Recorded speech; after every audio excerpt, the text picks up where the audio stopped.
take the steps beyond your way. Take the steps when you have a dream. You gotta start. It's the only way. If you're gonna shine, and you're gonna shine, shine, shine. You're gonna shine.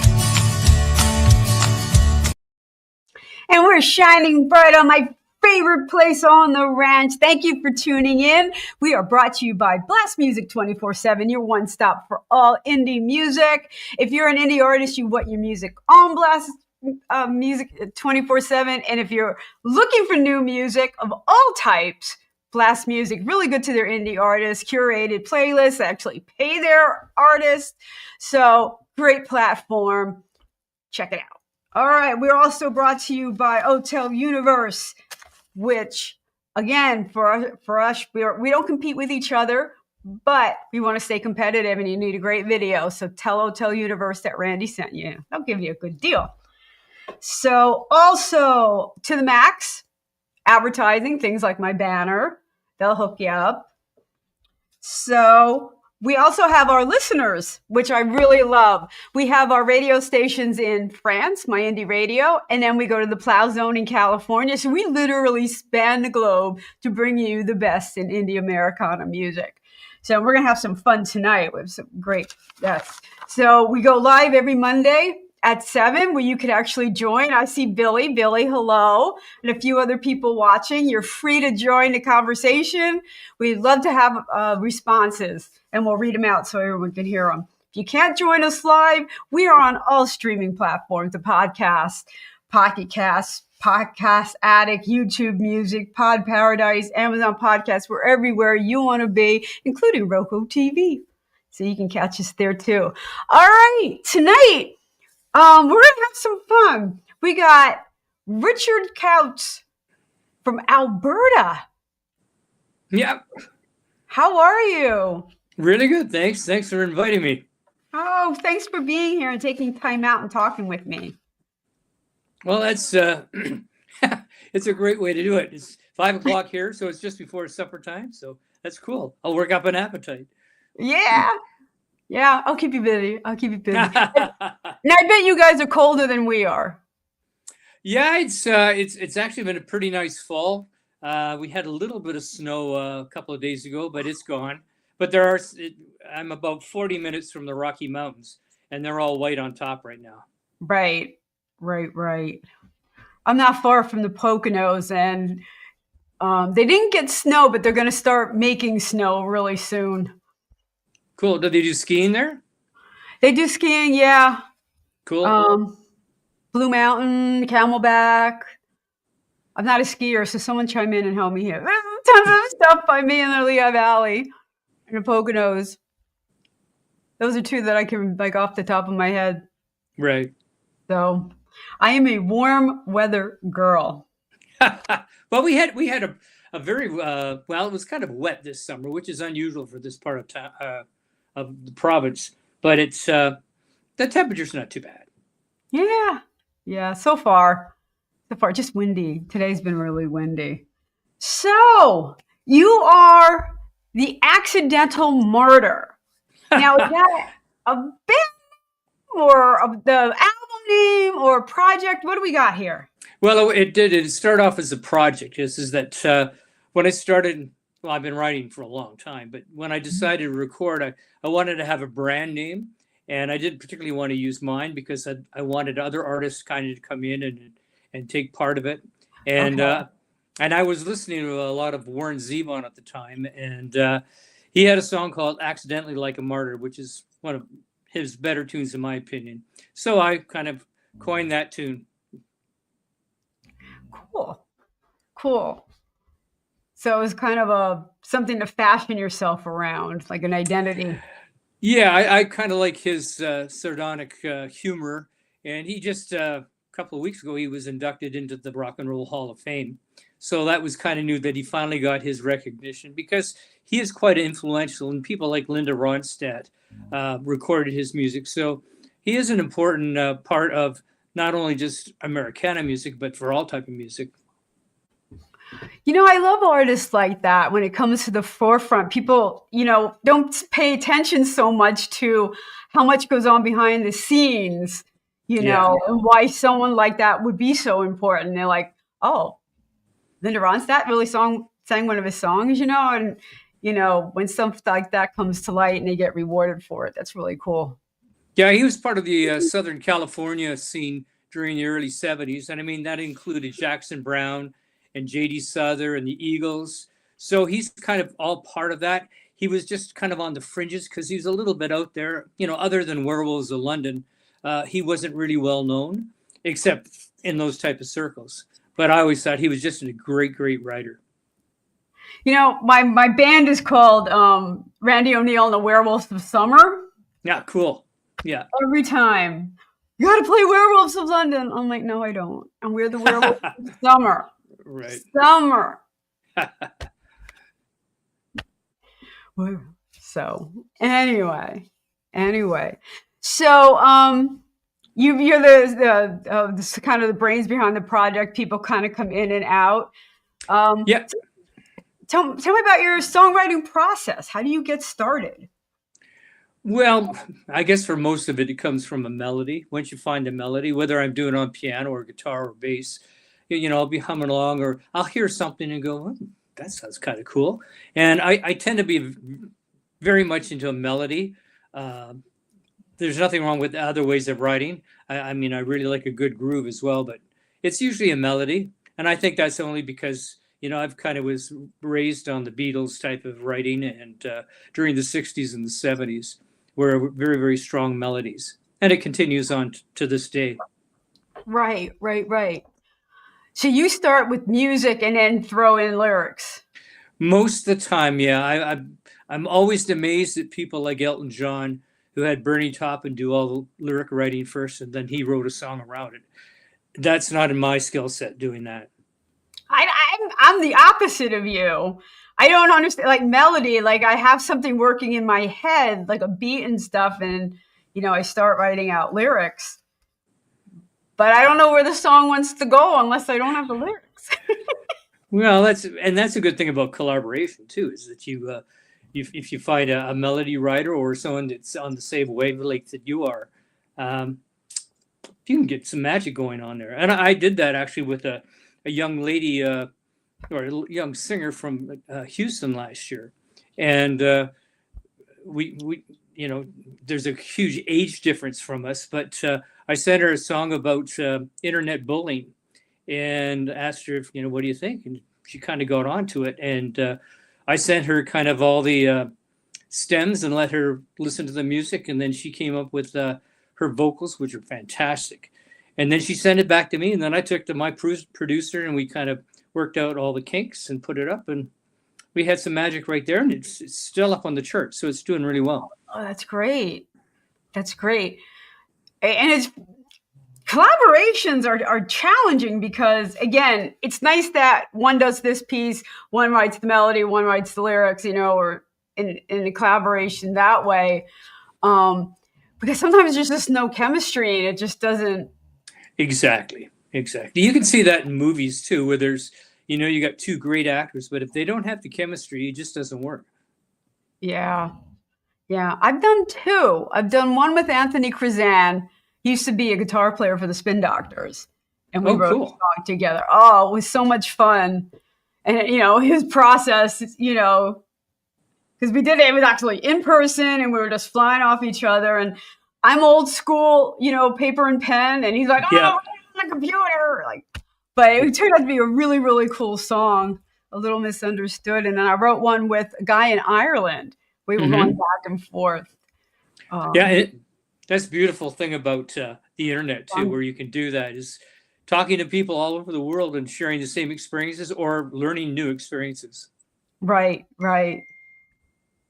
Downtown Detroit is his name that he goes by. So. Oh, cool. Yeah, and that's the beauty of this show too. Like, I can go. I'm not bound by one geography. I find good music. Let's bring it. And you write in kind of different styles. We're going to listen to a little bit of blues, some country rock.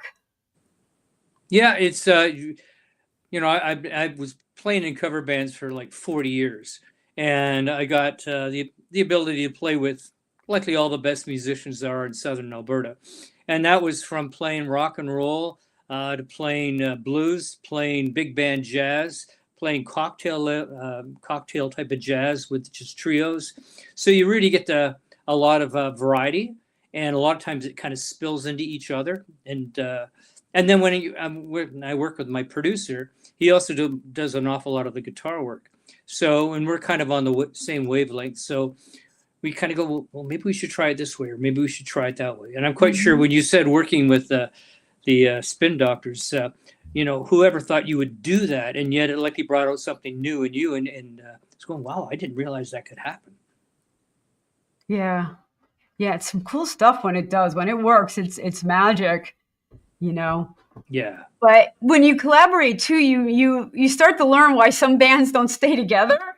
Oh, absolutely. Chemistry can just be explosive, Well, again, you said chemistry, and then obviously when you get older and you kind of get a little more set in your ways and go, no, it goes this way or it goes that way. And yeah, I totally understand it. I was very fortunate to be with a guitarist for likely 35 years. We were in a variety of different bands, but we were just always on the same wavelength. So things worked out well. Right. When you find that chemistry that works, and sometimes it works for a long time, and sometimes, life happens and doesn't stay together, Yeah, absolutely. So, okay. Now you can write some different tempos too. This one that we're going with, it's kind of a murder. It's based on a true story, Starlight Tour. Absolutely, yeah. It's unfortunately there was a practice. I don't think it happens anymore because of what happened. This is, I believe, it was in the 80s.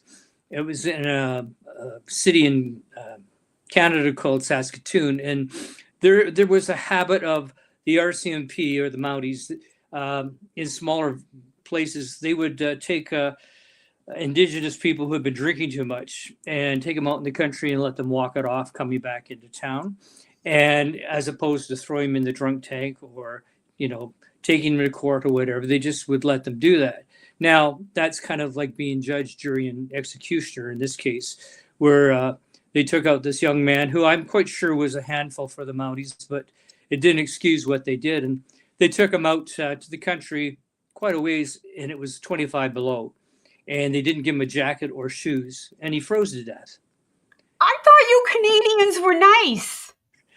Yeah, that's a that's a selling point, but no, there's some bad people up here too. Yeah. My mind is blown now. Anyways, it became a national story, and it lasted in the news for quite a long time. And that wasn't an isolated case either.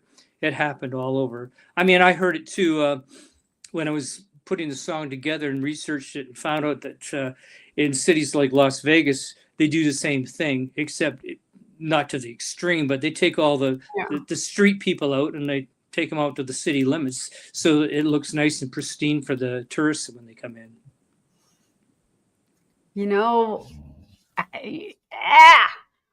First of all, you expect so much better from your police, it's horrible. Yeah, well, in any occupation, I think you do have the fringe people who maybe take their job a little too seriously and have too much power in their hands. Yeah, it's true. We can't condemn all cops. It's a tough job. It's a tough job. And sometimes it starts at a little joke. We're just going to take them to town, and then they get carried away and somebody dies. Exactly. Anyways, it brought to light that situation. And I mean, I have no idea whether it is still done. Obviously, in the bigger centers, it doesn't. I mean, there's a frustration on both sides, but it still doesn't excuse it to take that type of power in your own hands. Yeah. Yeah. Well, we got to listen to this song, Starlight Tour.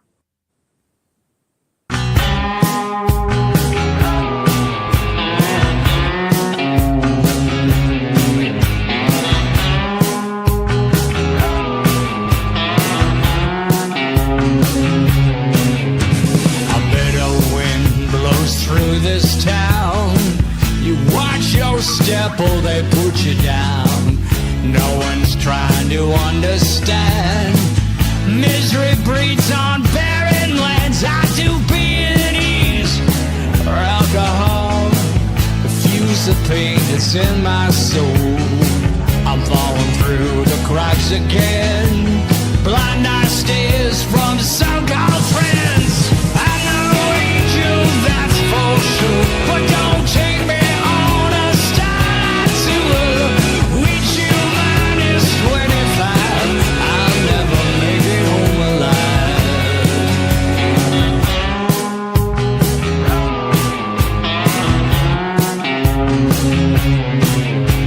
The red and blues are flashing bright.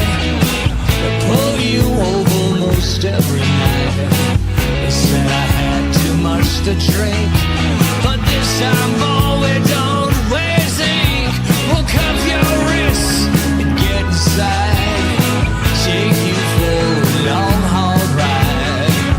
Drop you off in a nowhere field.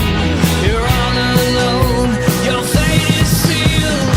I'm no angel, that's for sure, but don't take me on a starlight tour. With you minus 25, I'll never make it home alive.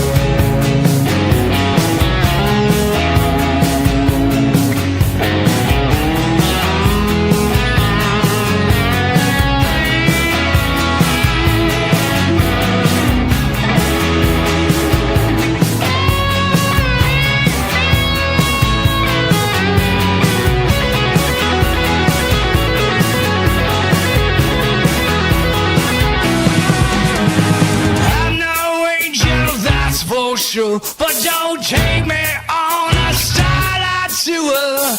With you minus 25, I'll never make it home alive. I'm no angel, I'm no angel. With you minus 25, I'll never make it home alive.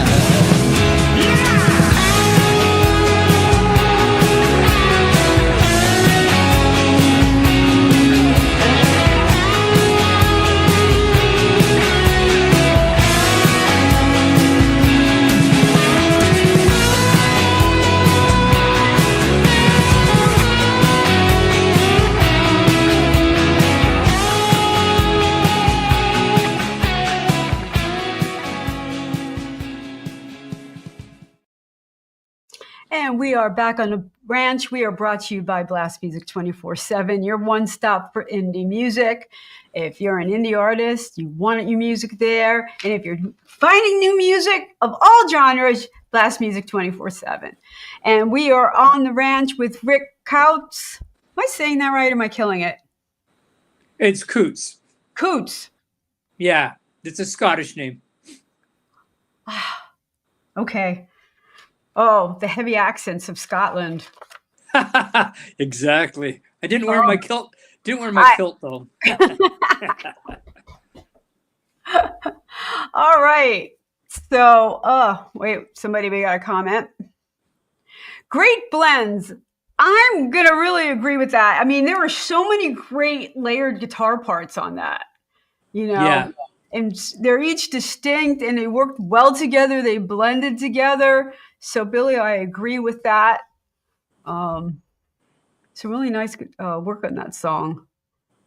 Yeah, Greg Gunhold is the guitar player who also produces it, and I think he really nailed it on that song. He didn't. A lot of the songs he doesn't get a chance to stretch out too much, but on that guitar solo, he did a pretty good job. Right. Right. I don't know. The guitar solos are like gone to the wayside in modern music. Yeah, you're right. You're absolutely right. It's but you know, if again, you know, dealing in Americana, it's if you watch, someone like Jason Isbell, he's got a great band, and they stretch out too, especially in their live shows. Mm, right, right. That's why people have to go see live shows, because Absolutely, yeah. that's where bands like really shine. That's why I have a group that goes into the studio. And there are certain things that are going to happen there, and then live, you just create this other experience. Absolutely, yeah. Two different animals. Two different animals. So, and it's a lot of fun, and our genre audience expect that. Absolutely, yeah. Yeah, if it wasn't people like you, we're going to let AI take over, and we can't do that. Yeah, God, you're hearing it more and more. Yeah. People are using it. They're like, they write the songs, they do the productions, and it's not as easy as it sounds to do the lyrics using AI, because you can't make it sound like Katy Perry or something like that. You almost have to kind of go line by line. But I got to tell you, it's you can't argue with what he came up with. Scary. Well, it kind of forces artists to become a little more creative and kind of search for different ways to say really the same type of story, but maybe from a different perspective. Yeah, they haven't gotten to the point of like deep insight and things like that. You kind of have to direct that. You almost have to give them the hook, or write a hook about this. You have to kind of really direct it, and I don't think they do well with guitarist parts either, but I don't know. No, well, we'll see what happens, but I just had more power to all indie artists who are out there playing live. Right. And there's fewer venues that want to pay money. Right. It's not an easy gig. No, it isn't. No, I had a luxury back in the 70s and the 80s where we worked an awful lot, because it was kind of my second job, and but it still helped pay the bills, and we were bringing up kids, and only just had my day job, and then so that playing gigs on the weekend would pay for all the extras. Right. Oh, that's fun. It kept you busy. Kept you busy. So you were playing almost every weekend? Pretty well. We had flat times like January and February. We're not usually very good. Christmas was fantastic. We have an event up in this part of the world called the Calgary Stampede, which is where everybody gets to dress up and be crazy like a cowboy for a week. And I'd be playing two or three gigs a day. You do a breakfast, and then you'd go, and then you would do like an afternoon gig, and then you'd play your evening gig, play to 1 or 2 in the morning, and then you're up again, playing a 6 o'clock gig the next day for breakfasts. So you made a lot of money, but it sure wore out. Yeah, it sounds exhausting. I had an afternoon show in Knoxville, and then I had to hightail it back to Nashville for an evening show. Like, we were hauling. So, yeah, it's tiring stuff. It is. It's a young person's thing too. Now, let me ask you this. That was covers. And I think cover bands are easier to book than us indie that do a lot of originals. Yeah, I think that likely most establishments, they want something predictable. So they, like to know what your catalog is and what you're going to be playing. If you're, I have played gigs where, it was booked the wrong way.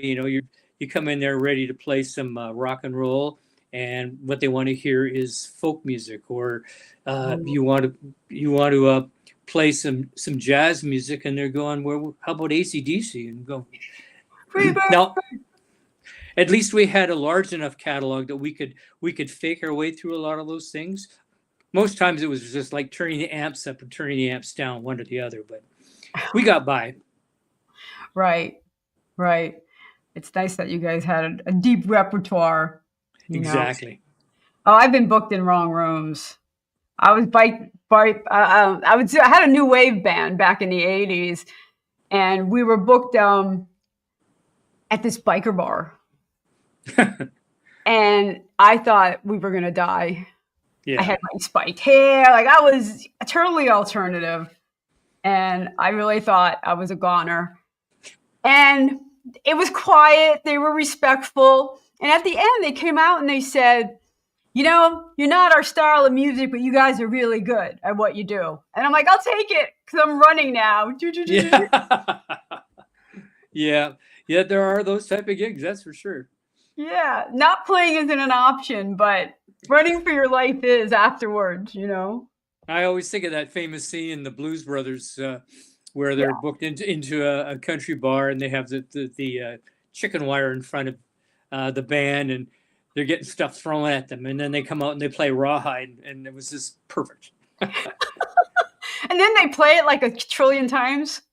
I think so. Just let's do it again. Do it again. Like 2 hours of Rawhide or Wagon Wheel or something like that. You know? Exactly. Yeah.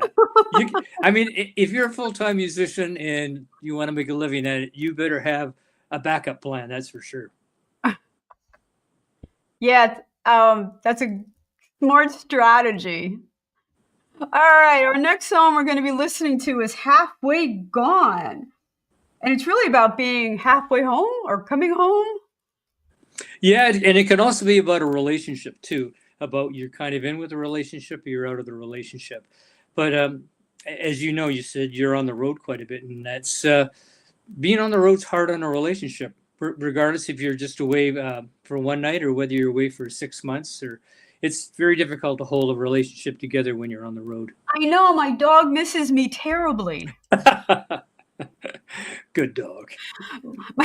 My bird will give me attitude for months. It is hard. It is hard. I'm home, buddy. Okay, on to the song. Great. Well, so it's about being on the road. So it's not exactly a breakup, but just somebody who's kind of absent a lot.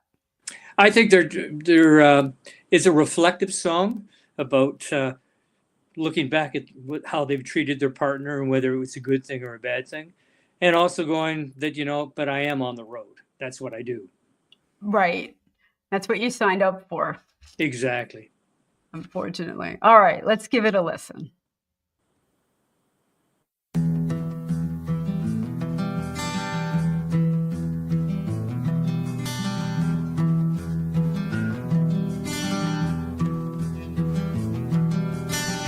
Every time I'm far away, I count the days until I'm by your side.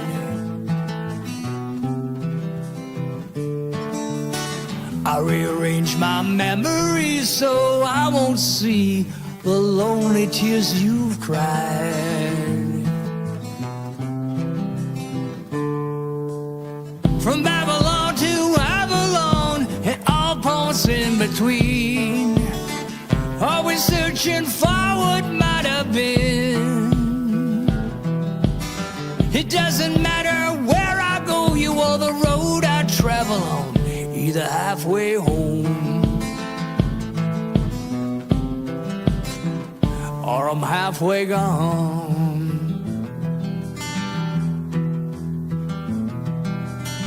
When I was young and restless, I was such a mess, a selfish SOB.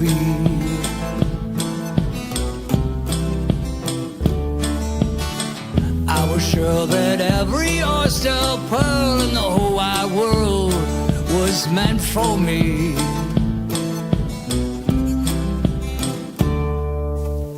Sacrificed, paid the price till the treasure lost its gleam.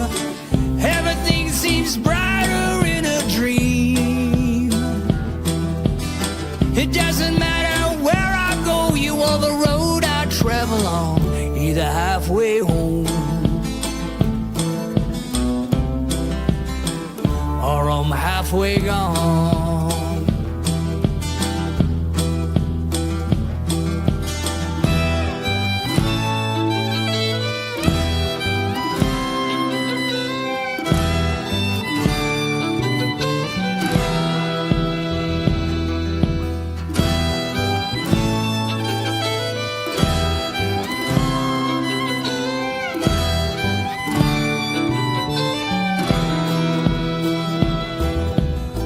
So once again I'm out the door. I'll leave before we fumble with goodbyes.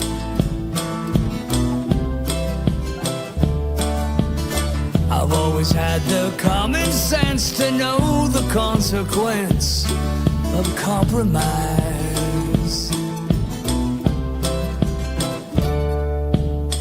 If I return to learn you found a different route than me, I will acquiesce to destiny.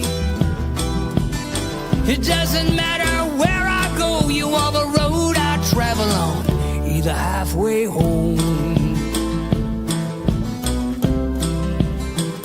or I'm halfway gone.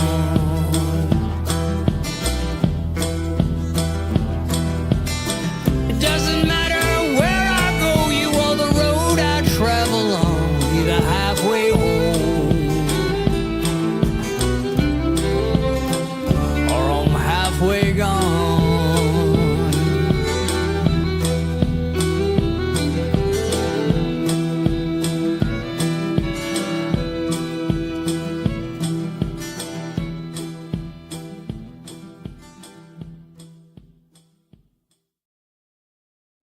And we are back on the ranch. We're brought to you by Blast Music 24/7, your one stop for indie artists. That's where you want to be. We also have our radio stations listening. So shout out to California, Plow Zone, and My Indie Radio out in Paris. We love you guys listening every week. Keep coming back. And then if you don't catch us live or on the radios, Wednesdays and Thursdays, Plow Zone is Wednesdays and Thursdays is My Indie Radio. You can catch us on all the streaming platforms, Listening Notes, Stitcher, Pandora, all that good stuff. So we're on the ranch with Rich, and I got to tell you, that's a sweet one. It just drives enough. I love that bass. It's just boom. Oh, Billy says he knows the feeling of that. You know, if you're home or if you're leaving. Yeah, exactly. That's it's. Yeah, I don't venture too much into that, although I likely should. But I just love the fiddle in it, though. That kind of, it kind of has that almost Irish feel to it with the fiddle in the background. Well, I think it gets a little folky. You do have a little drum, that drives the song, but the fiddle and the way the guitars are laid out, it's like it's folky Irish. It's got a cool vibe. Yeah, it's good to go in different places that you're not used to. So here's my question. Now you were in all kinds of bands and you played all kinds of music. Why Americana? Why are you leaning towards the country? Well, as I said, it kind of started. I mean, it started with the Beatles. I think so many people of my generation, that 1964 performance on the Ed Sullivan Show really radically changed an awful lot of people's lives, and then music exploded. And I mean, I was very much into the British invasion at that time, but then it started to spread out into California and started listening to the Byrds, and then there was a band that started with a couple of Canadians that were in it called the Buffalo Springfield, and between the Buffalo Springfield and then the band, which was from Toronto.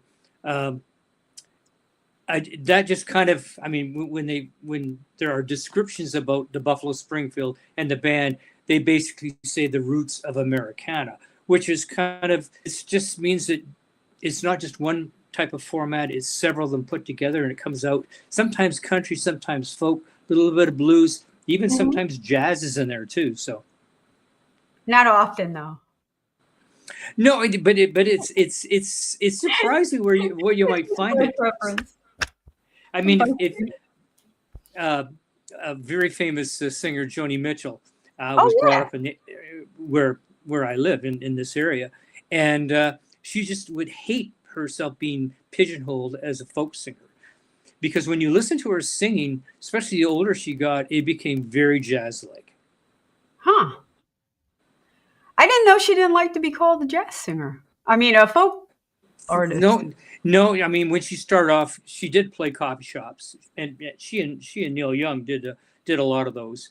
And then when she moved to California and hooked up with David Crosby, they started doing folk music. And I mean, her music is absolutely beautiful, but it didn't really fit any type of particular category. It wasn't really straight folk music. And then by the time she got to Court and Spark and the albums of that genre, and then she was hiring jazz musicians to be her backup band, and then from there she just took off. Man, that it did. Yeah, and I mean, people like Brandy Carlisle has gone in and kind of brought her back so that younger generations can really hear how fantastic she I is. know, that was amazing. Like some of the collaborations that are going on. We talked about that earlier, but a lot of artists like Brandy and Joni getting together. It's amazing. It's some cool stuff. Yeah, it's. I think it's dangerous to kind of get pigeonholed into one genre. I think it's good to stretch your wings. I know your audience expects things, but I think also you got to treat your audience with respect and go. They can think things through. And I mean, if they're rubbing them too much the wrong way, then they obviously will drop you. But I still think you should respect your audience. Right. When you're not going to write to try to please your audience. You're going to try to write something and hope your audience is going to relate to it. Yeah. I had this conversation with Eric Summers, I wanted to add a little bit more modern flair to things. And he's like, remember your audience. You're not writing to kids. They're not your people, and he's right. You have to know who's probably going to be listening to your music. And you have to do that. You have to be true to who you really are. I remember there was a documentary out several years ago on country music, the history of it. And there was a scene where Garth Brooks was telling the story about, it was one of his first albums, and he was working with a legendary producer out of Nashville. And everything was going smooth. And then the producer said, Garth, come here, this last song, what are you doing? And he says, well, I kind of wanted to sound more like George Strait. And the producer, being an older and wiser guy, said, we already got George Strait. Just be yourself. And I thought, what a wonderful line that man had. To that vein, do you know Ed Sheeran? Yeah. Ed Sheeran went from a straight up singer-songwriter, and now they've got him doing his producers like he's doing some dance stuff. Yeah. And I'm like, Ed, is that really you, or is things out of control with the machine? I don't know. But I feel like he's lost. Yeah, it sounds like he's got too many people whispering in his ear.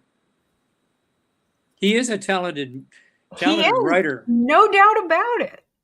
But I think they lost what really made him famous. Yeah, and his connection. I mean, and of course, when you go and you play, and you've been around for a while, the audience expects to hear the hits and the songs that kind of drew them to you in the first place. And I don't think they need to have the backup dancers and all the video stuff. A song is a good song, and you're connecting with. Hopefully, you're connecting with at least one person in your audience. And again, it goes to knowing your audience. Like, who's going to sit and listen to a singer-songwriter? He was just up there with his guitar, and us music heads, I'd be like, yeah, sing it, and then you go to another audience that wants this dog and pony show and the lights and everything going. And I'm an old school. It's all about the song. Yeah. I'll dance a little bit. I love to dance and stuff like that. But when Ed was up there with the guitar, his Taylor, it was magic. Yeah, I mean, he's one of the few people that can go in front of 20, 30,000 people just by himself with his loops and hold it together and have people singing along. And yes. that is really special. It is. And I just feel his new stuff is, but that's not the point. We got some other good stuff, but what with the conversation we were having, so I'm not too far off base here. Well, I think just where we were talking about Americana, and it's funny how that has become a term, but I think it's just because you couldn't put somebody into a tidy little pigeonhole. Uh, we'd call it Americana, and that covers so many different things. I mean, I'm a big fan of Rian Giddens, and Wow. but also, I'll listen to blues. I just saw Billy Bob Thornton the other day, and I knew he had a band, but I didn't know what type of band it was. And then he played the Grand Ole Opry, and I listened to it, and I went, "That is one fine band." And Yeah. he said they recently opened for the Who, which was okay. That's pretty good. Yeah. The Bacon Brothers, I heard, were good. You ever hear of the Hollywood Vampires? I want to Oh see yeah, yeah. That's with Johnny Depp and Alice Yeah, Cooper. that is the most Yeah. unlikely hodgepodge of musicians that are just having a blast. Well, it's like what Billy Bob said. He's always been a musician. That's why he gets up in the morning. The acting thing just kind of came by accident. I think Johnny Depp is the same way too. Is if you sat down and had a conversation like this, he said, it's the music first, and the acting thing, well, that pays the bills. Yep. Yeah, because he actually was in a band that did really, really well, and then he moved to LA to make music, and it fell flat, and he wound up getting acting roles. So Yeah, well, life is funny. yeah, worked out for him. So there's that. There's that.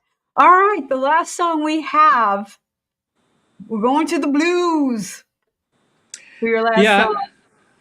Yeah, Definitely. it's a funny. When I was writing this, I mean, I had the riff first, as I told you. I find the melody, and Mhm. I didn't want to write something traditional, and I don't know if you know who Nick Cave is, but Nick is I would say he's basically a rock performer, but he does really well singing murder ballads, and songs like Frankie and Johnny and Hey Joe are traditional murder ballads. And so I took the role of the bad guy in the song, as I said earlier, about finding a different perspective of how to approach a song, especially writing lyrics. So I played the jerk, and about it being a philanderer and kind of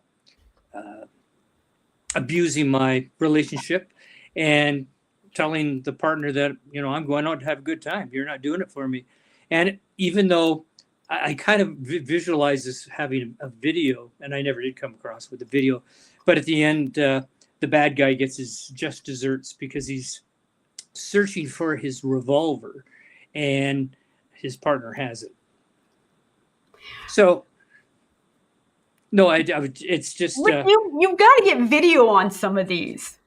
yeah. Well, it was. I'm quite sure you're the very same way. We're telling stories. We're telling stories, and this one, Starlight Tour it'd be great fun with videos. Yeah, it's time of day and funds, but yeah, it would be fun to do that. Yeah, they're good songs. I like videos, so I'm a ham in front of camera. Like shooting video. I love shooting videos. Yeah, I So, like your recent one too, though, in the bar. That's really quite cool. yeah, that smile, the No song. Yeah. Yeah, my great niece Janelle just finished film school. I'm like, Yeah. yay! All right. And we're shooting around, and we're having fun. And I'm like, we're gonna need this by the end of the month. And she just looks at me. She goes, I'm working for free. I'm like, okay, get it to me when you can. Yeah, exactly. Good niece. Yeah, it's great to have it in the family. It came out really well. Yeah, it does. She's a good editor. She has a good eye. That's the important part. Anyone can shoot footage. I honestly believe that, with the iPhone cameras and now, it's the editing. Yeah, pacing and editing, you're absolutely right. Is that the visual as well as the musical or the audio have to complement each other, and you have to know exactly where to come in. And again, it's a personal choice. What you feel may be different to another person, but that's what makes the songs interesting. Yeah. All right, we're going to listen to Death of Me.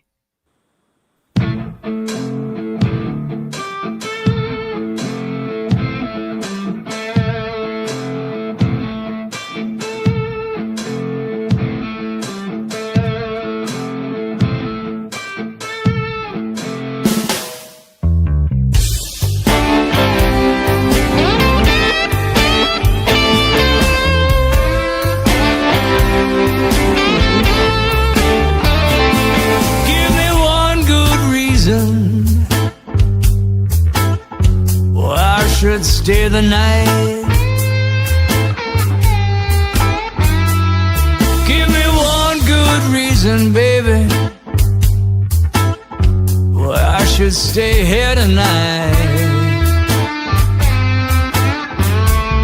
You want a knight in shining armor, someone who's righteous and true. But you start, I do some kind of wrong by you. Don't try to change because I told you before, I'm nothing but trouble. I'm bad at the call. My wicked way gonna be the death of me.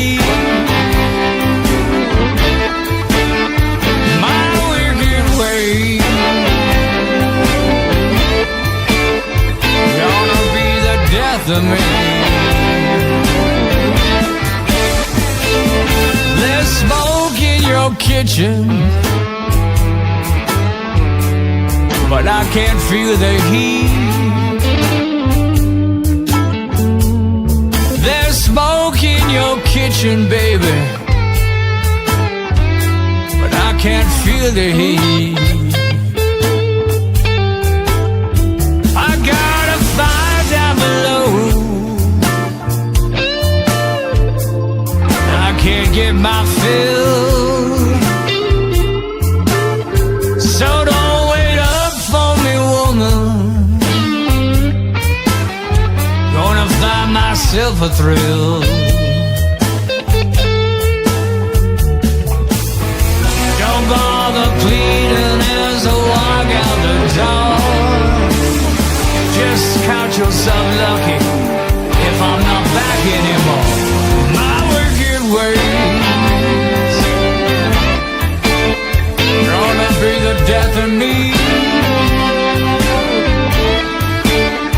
My wicked ways gonna be the death of me.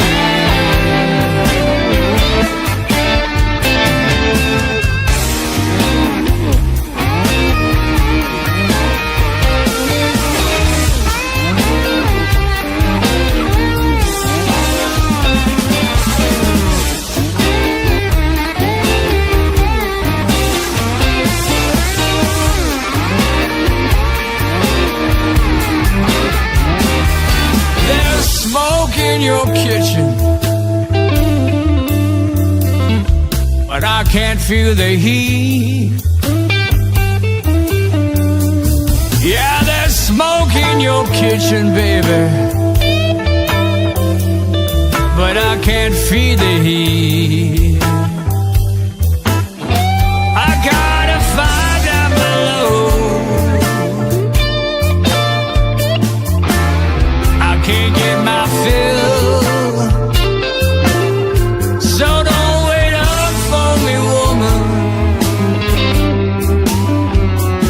Find myself a thrill. Don't try to stop me, get away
we are back on the ranch. We are brought to you by Blast Music 24/7.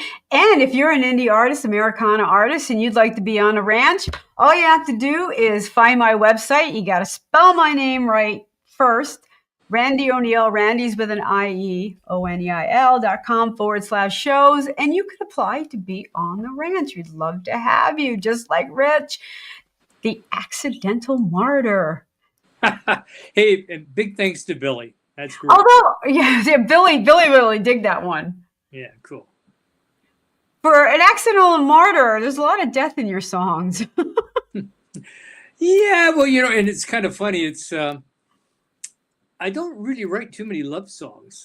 Most of them have to do either with social situations or things that I feel strongly about, which I guess gives it a lot of authenticity to it.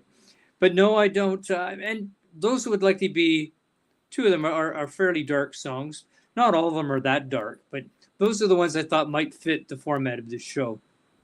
Right. Oh, they did perfectly. I really enjoyed them. Halfway Gone. Good song. Yeah, it's my wife's favorite song. So. She picked that one because she knows you're coming and going. So we have a few more minutes left. Are you still playing out? What are you working on? Where can we find you? All that good stuff. Well, I have a website, accidentalmartyr.ca, and I'm up on all the streaming platforms. And I haven't done any live shows. I recently signed on with a record company out of Vancouver, and they've been poking me and say, "Come on, we want you to do some festivals and stuff." And I'm a bit reluctant. Like I said, I played live gigs for 40 years, and I think I know every greasy spoon and smelly elevator there is in my neck of the woods. So I don't really have any desire to go back out on the road. I mean, it could still happen, but I certainly would have to have a crack band to back me up, because I just can't do it by myself anymore. Oh, with the solo, right. It's more fun with the band too. What's that? It's more fun with the band. Oh, it absolutely is. And of course, if you're playing live, it kind of morphs from night to night, which is really cool. You don't play the same thing the same way every night. So, yeah, it's great. As I said, I had a luxury of playing with a lot of big bands. So I was kind of in the background playing bass and kind of holding things together. But that kind of rubs off on you, and especially when you're playing with such great horn players, as long as you don't tear your head off with how loud they are. That's good stuff. So who's the record company in Vancouver? They're called Big Records. And, Big Records. Okay. Yeah. So it's, I just started with them. An indie company. Yeah, they are. Yeah. Yeah. Good stuff. All right. So we can find your stuff all over the place. We just have to Google you. Just have to Google me, yeah. All right. Really good stuff. Thank you so much for hanging out with me tonight. I really had a lot of fun. You have any new music coming up? Not really. We have a bit of a family situation going on right now, so it's kind of taking me away from recording anything. I got tons of material. I did write my brother a song for his birthday this summer about brothers, and I'd like to kind of do that, and it definitely has a very country feel to it. So that might be the next thing that kind of comes out on. Well, I guess it's not on record anymore; it's out on streaming. But I'm looking hopefully sometime in the early 2026 that it should come out. Okay, we'll be looking forward to it. Great. I really appreciate you very much for having me on your show. Oh, thank you so much. Guys, we are here every Monday when we go live. Wednesdays on the Plow Zone, Thursdays in My Indie Radio in Paris, and we're all over all the streaming podcasts, so you can listen to us anytime, watch us on Roku. But I will catch you next week. Everyone, have a good night. Good night. All right.